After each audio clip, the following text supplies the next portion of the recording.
Syederalun, ekspor perdana ini dilakukan oleh PT Siti Ayu Persada yang berlokasi di Kabupaten Aceh Besar.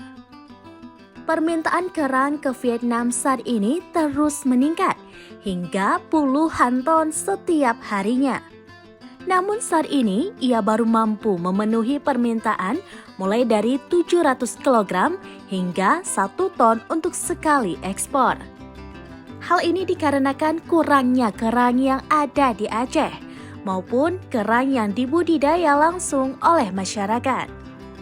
Untuk memenuhi kebutuhan, ia harus membeli kerang ke sejumlah daerah di Aceh, Sumatera Utara, hingga Sumatera Barat.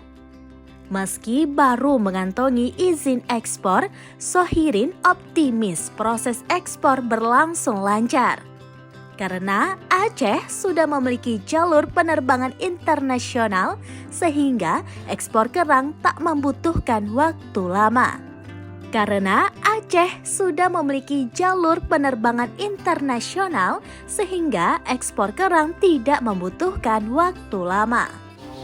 Untuk ekspor mulai dari 2019 ya. Cuma karena izin kemarin baru keluar di hari Senin.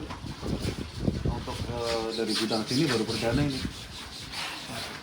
Kalau untuk sekarang 2 jenis, ada kerang darah sama kerang tikus. Kalau tujuannya berarti ke Vietnam, semuanya ke Vietnam. Selain permintaan kerang yang tinggi ke Vietnam, harga beli di sana jauh lebih tinggi dibandingkan lokal.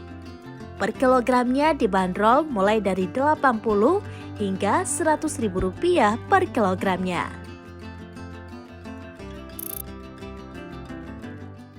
Download Tribun X sekarang, menghadirkan lokal menjadi Indonesia.